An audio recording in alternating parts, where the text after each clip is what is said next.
Pada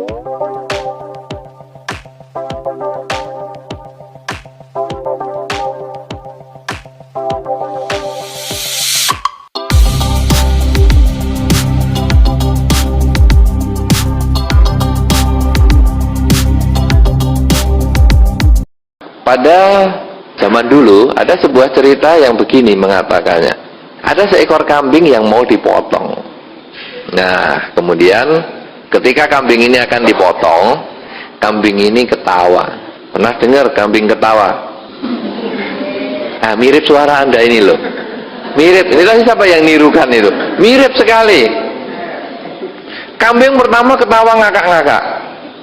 Kan bingung yang mau motong. Kambing kok ketawa-ketawa. Ketika si pemotong ini atau si jagal ini bingung, terus si kambing menangis. Pernah dengar kambing menangis? Gimana? Gimana, nak? Mbak. Mbak kan panggil mboknya. Panggil ibunya maksudnya. Ya. Nah, kambingnya lalu menangis. Si jagal juga heran. Lalu jagalnya tanya, ceritanya nih kambing bisa ngomong. Heran nggak kambing bisa ngomong? Heran? Anak-anak heran semua? Heran? Kalau kucing bisa ngomong heran nggak? Heran nggak? Heran? Kenapa nonton Doraemon? Kenapa nonton Doraemon? Doraemon apa itu? Kucing loh, bisa ngomong loh. Heran nggak? Enggak loh. Nah, bebek bisa ngomong, heran nggak? Hah? Heran nggak bebek bisa ngomong? Enggak. Kenapa? Donald bebek. Tikus bisa ngomong? Heran? Mickey Mouse. Makanya kambing juga bisa ngomong. Ya, Donald bebek kan tidak heran. Doraemon tidak heran, Mickey Mouse tidak heran, kambing juga bisa ngomong. Nah, oleh karena itu, si kambing lalu ditanya sama si jagal, kamu tadi kan barusan ketawa ngakak-ngakak, kenapa sekarang kok jadinya nangis geru-geru? Ya, kan heran.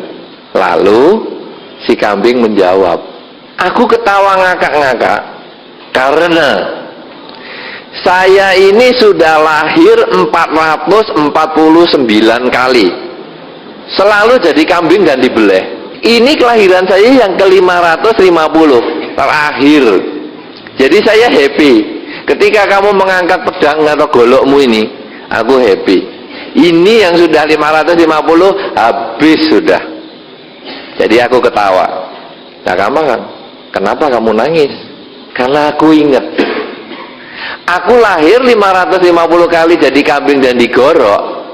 Itu karena aku dulu motong kambing. Jadi sekarang saya nangis karena saya ingat nasibmu. Lah kamu kan mau motong saya, lah nanti kamu lah menggantikan toh 550 kali jadi kambing dan terpotong-potong terus. Wah, orangnya akhirnya stres. Wih, kalau gitu nggak usah tak potong. Ya nggak apa-apa. Tapi karena memang sudah jatuh tempo karmaku, nanti saya matinya juga kena seperti kecelakaan. Sungguhan, memang dia tidak dipotong, tapi akhirnya dia kejatuhan pohon, kepalanya kambing pecah juga. Ini satu cerita bahwa apa? Bahwa ternyata pembunuhan itu buahnya tidak lari kemana-mana. Buahnya larinya ke dirinya sendiri. Karena itu kalau ada orang ngomong, aku mau selamatan kambing, karena aku sudah selamat, rumah tangga selamat, malah bikin tidak selamat. Karena dia membuat penderitaan makhluk lain untuk kebahagiaannya sendiri. Oleh karena itu, kalau sekarang kita melepas makhluk, ini sebetulnya yang benar-benar sesuai jalur dhamma. Kalau Anda ingin mendapatkan kebahagiaan, tanamlah kebahagiaan dulu kepada orang lain. Tanamlah dulu kebahagiaan kepada makhluk lain. Satu contoh, masa toh tanam padi tumbuh padi? Ya, ada yang pelihara anjing atau kucing di rumah? Ada? Ada enggak? Ada enggak? Pelihara anjing, pelihara kucing? Ada toh? itu ya, pelihara anjing, pelihara kucing. Nanti kalau pergi, yang dipikiri anjing sama kucing. Udah dipakani belum ya? Siapa yang terikat siapa coba? Apakah anjing terikat Anda atau Anda yang terikat anjing coba? Iya toh? Kalau ada lebaran atau ada liburan, ayo kita pergi. Wah, kita tidak bisa bermalam lama-lama. Lu kenapa? Anjingnya nggak ada yang ngopeni. Berarti kan kita yang terikat anjing. Kenapa? Ya karena kita menanam iketan itu sendiri. Akhirnya kita juga panen iketan. Belum yang punya lohan, cocak rowo, apalagi poksai. Nanti kalau pergi yang dipikir makhluk-makhluknya itu. Berarti sebetulnya Anda sudah terikat. Nah, dengan kita membebaskan makhluk seperti ini, sebetulnya kita berusaha menanam kebebasan, sehingga kita bisa mendapat juga kebebasan. Anda yang tidak pelihara anjing, tidak pelihara kucing, bebas. Ya toh? Anda mau pergi kemana, ke sini, ke situ, bebas. Kemarin saya ada ibu-ibu yang pelihara anjing.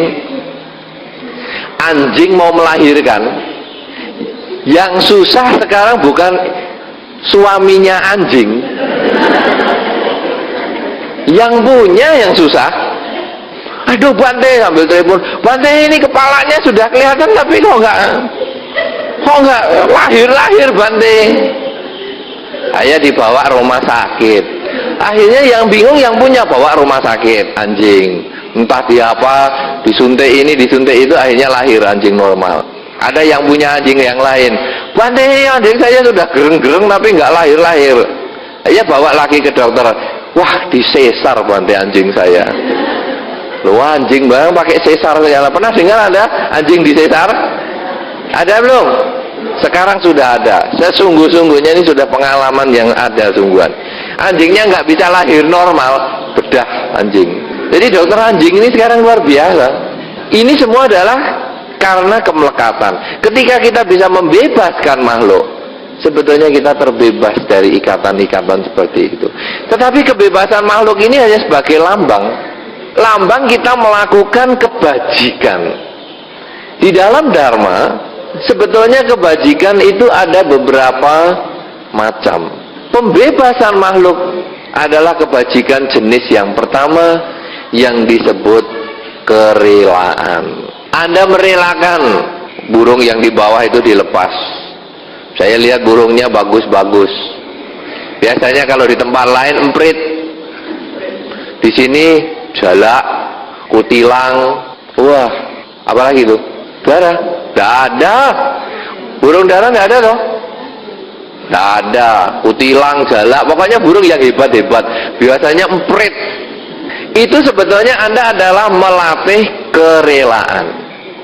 Tetapi kerelaan bukan hanya kepada burung, bukan hanya sebulan sekali atau setahun sekali di wihara, tetapi kerelaan ini bisa kita lakukan di dalam kehidupan sehari-hari. Ini hanya satu contoh saja. Anda membeli burung yang mahal, kemudian Anda melepas makhluk, Anda rela. Sekarang, apakah Anda rela uang senilai Anda untuk membeli burung itu sekarang juga Anda berikan kepada orang yang menderita? Di perempatan jalan ada orang yang menderita, Anda mau memberi? Ketika ada orang mengamen di toko Anda, maukah Anda memberi? Ketika ada orang yang membutuhkan bantuan Anda, maukah Anda memberi? Itu adalah bentuk kerelaan. Jadi kerelaan bukan dilatih setahun sekali, bukan dilatih sebulan sekali, tetapi sesering mungkin. Tetapi itu adalah level yang pertama. Kalau Anda sudah melepas burung terus, kok hidup saya masih menderita Bante? Karena memang melepas makhluk bukan satu-satunya kebaikan. Menolong orang dan sebagainya itu adalah kebaikan yang berikutnya. Saya sudah Bante, pengemis saya bagi semua. Saya punya 100.000 pengemis, tak kasih 100.000 semua Bante. Waduh, sampai rumah saya dikeroyok loh Bante. Nah, pengemis dikasih 100.000, mestinya 100 rupiah dikasih 100.000, ben cepat Bante habisnya. Nah ini orang bodoh baik hati. Ya kalau sudah levelnya 100 rupiah ya 100 rupiah saja, jangan 100.000. Ya ini beli koran Di perempatan jalan kan ada orang jual koran. Berapa koran? 2.000. Ya ini ambil koran satu tak bayar 100.000. Ya jangan. Ya tapi kan kita boleh beli koran. Tak kasih 500. Berapa? 5.000. Sisanya PN. Nah, untuk kamu. Ya boleh juga. Itu sebetulnya adalah kita melatih kerelaan. Tahap yang berikutnya, kalau kita sudah mengembangkan kerelaan kok hidup sulit terus. Sebetulnya tahap berikutnya ada yang disebut mengembangkan kemoralan. Apakah yang disebut kemoralan? Pada saat di dalam kehidupan kita sehari-hari ini, di dalam Dharma disampaikan, paling tidak kita mengembangkan 5 latihan kemoralan. Tidak membunuh, tidak mencuri, tidak melanggar kesusilaan, tidak bohong, dan tidak mabuk-mabukan. Ini paling tidak ada 5 latihan kemoralan. Apalagi kalau mungkin pas Anda melepas makhluk seperti hari ini, Anda menjalankan 8 latihan kemoralan. Berpuasa setelah jam 12 siang, tidak menyenang-nyenangkan diri dengan melihat tarian dan menggunakan pewangian perhiasan, kemudian duduk dan berbaring di tempat yang sederhana. Itu Anda boleh latih. Saya tidak bisa Bante 8 latihan kemoralan. Ya sudah, lalu bisanya apa? Pokoknya saya kalau melepas makhluk, hari itu saya tidak mau makan daging. Silakan.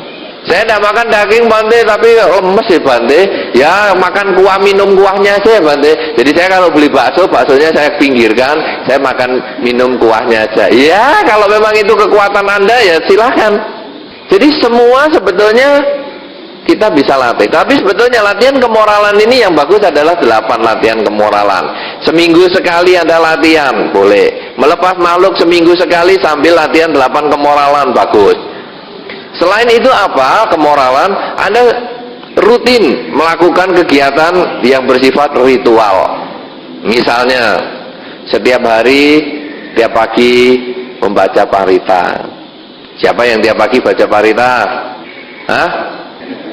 Ada? Ada? Yang tiap pagi baca parita? 1, 2, 3. Nah bagus. Sudah ada beberapa orang tiap pagi baca parita. Kenapa? Karena yang kita melakukan kebajikan itu yang dapat kita sendiri. Karena di dalam Dharma ini tidak ada Bante aja ya yang bacain. Titip Bante. Kalau Bante baca parita, saya ya dibacain Bante, biar saya happy. Di dalam dunia ini sebetulnya sama dengan orang minum obat, sama dengan orang makan. Apa Anda bisa atau titip? Saya sakit tapi saya tidak bisa minum obat. Titip kamu ya yang minum, biar saya sehat. Saya lapar tapi saya tidak sempat makan, ini kerjaan banyak. Kamu aja ya yang makan supaya aku kenyang. Bisa enggak? Bisa? Tidak bisa toh. Nah masa sekarang Bante yang doa aja ya Bante, biar saya happy. Apa ya bisa? Bante yang meditasi Bante, biar saya tenang. Ya tidak bisa. Nah, semua harus kita perjuangkan di dalam dunia ini. Semua kita harus lakukan. Nah oleh karena itu, kalau kita ingin mengembangkan kebajikan, maka kita juga harus kita lakukan sendiri. Nah kalau tadi sudah kita melepas makhluk dan sebagainya, maka tahap yang kedua, melakukan ritual keagamaan ini secara rutin. Misalnya tiap pagi dan sore membaca parita, atau tiap pagi membaca parita, boleh. Atau tiap sore membaca parita, boleh. Ya, malam mau baca parita, boleh. Ya, baca paritanya juga yang serius. Jadi jangan baca parita kayak baca koran. Namun saja Bhagavata pokoknya rampung. Kalau ditanya Bantenya sudah baca? Sudah. Biar caranya cepet-cepetan. Baca parita yang sungguh-sungguh, direnungkan. Namo tassa bhagavato arahato sama sambuddhasa. Apalagi bisa membaca terjemahannya, sangat baik sekali. Karena nanti di dalam banyak parita, kemudian ada gata dan sutta. Nanti di situ Anda bisa melihat Dharma itu indah sekali. Kita bisa laksanakan di dalam kehidupan. Seperti misalnya Karania Metta Sutta, di situ isinya bagaimana pengembangan cinta kasih yang kita bisa gunakan di dalam kehidupan sehari-hari. Jadi bacanya pelan-pelan dan dihayati. Jangan malah disingkat. Ada yang mengatakan, kalau parita kamu sibuk. baca saja Iswasu. Apa itu Iswasu? Itu Buddhanusati, Dhammanusati, Sangganusati singkat. Iti piso dan sak terusnya. Swakato dan seterusnya. Supatipano dan seterusnya. Iswasu komplit. Kok enak? Nah kenapa nggak baca Natasa? Apa itu Natasa? Namo tassa Bhagavato arahato sama sambuddhata Natasa. Ini kan karpe dewe. Ya. Nah oleh karena itu kalau kita baca parita ya yang sungguh-sungguh. Tapi kalau waktu kita pendek, baca parita itu cukup namakara, wandana, tisarana, Pancasila. Dah. Lalu meditasi sebentar, namakara lagi. Ya, sampai Pancasila. Tapi kalau waktunya agak panjang, jangan Iswasu. Buddhanusati dibaca lengkap, Dhammanusati dibaca lengkap, Sangganusati dibaca lengkap dengan Saca Kiriya. Sudah itu sudah. Jadi kalau mau ditambah lagi, lebih komplit lagi, seperti kebaktian biasa, ada Karania Metasuta dan sebagainya. Boleh, tergantung waktu kita. Waktu yang paling pendek adalah dengan membaca Wandana, Tisarana, dan Pancasila. Itu kira-kira Anda hanya butuh 5 menit. Anda rutin melakukan itu. Kenapa Anda perlu rutin?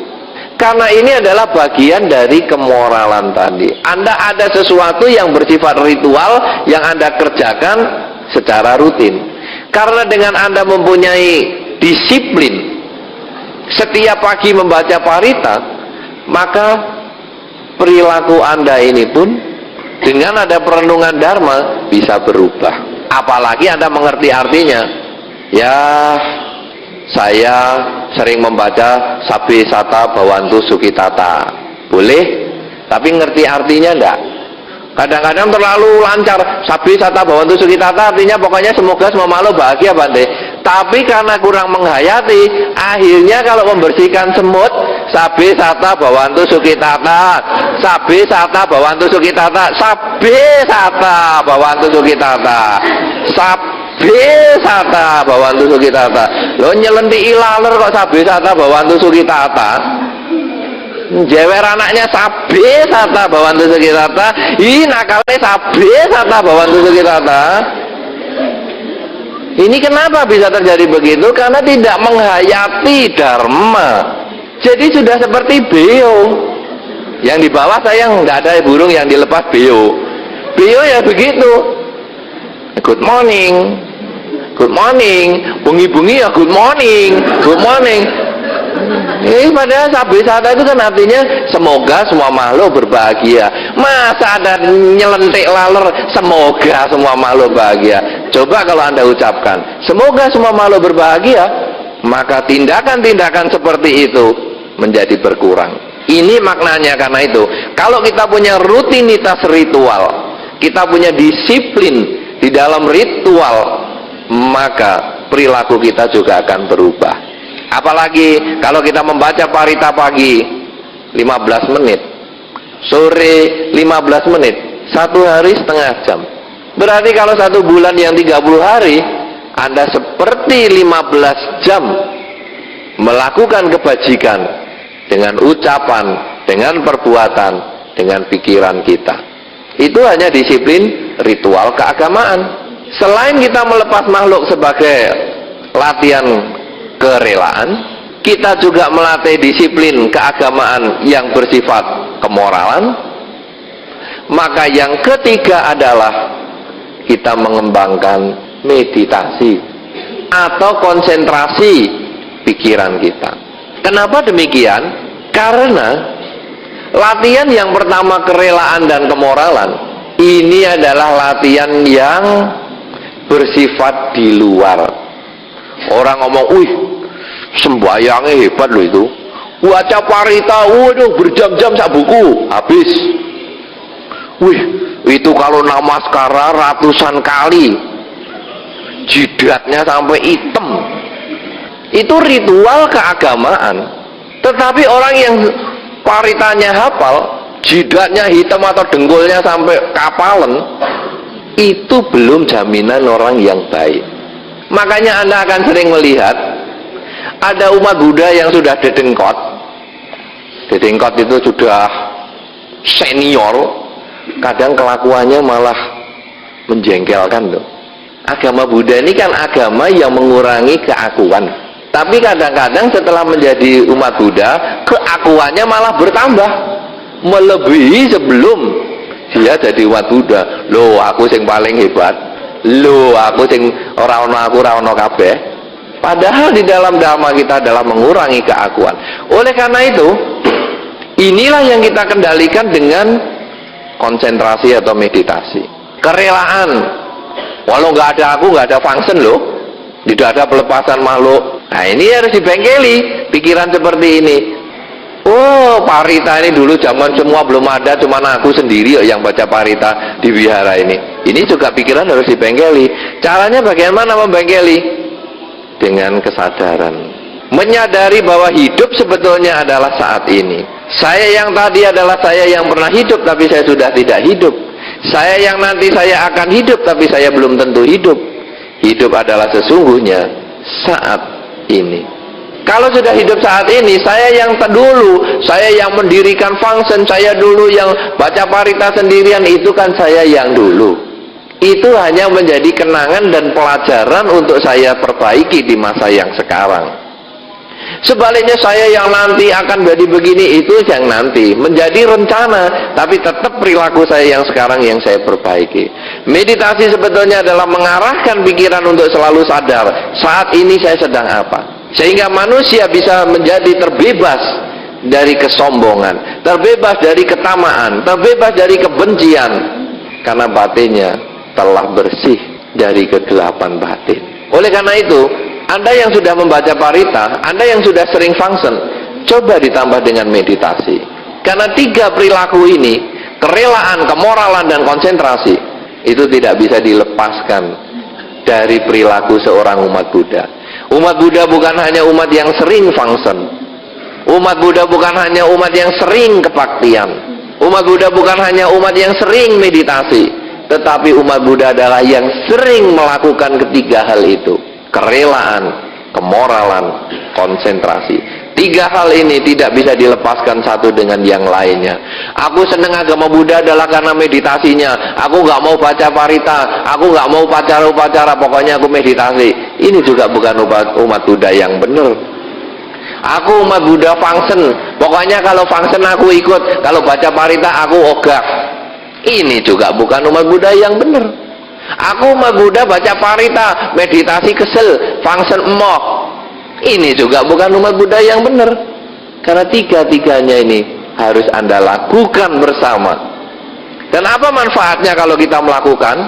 Di dalam Dhamma disampaikan, kalau seseorang berbuat baik, kalau di dunia ini dia sering melakukan kebaikan, di dunia ini pula dia akan berbahagia. Coba yang Anda selalu tanyakan dalam kehidupan sehari-hari, orang itu baik apa jelek ya? Kalau baik aku tak kumpul, kalau jelek aku mau. Karena Anda juga kepingin berkumpul dengan orang yang baik.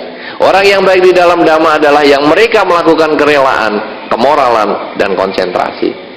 Ketika mereka melakukan itu, mereka dicintai oleh masyarakat, dicintai oleh lingkungan, dinantikan kehadirannya dimanapun juga.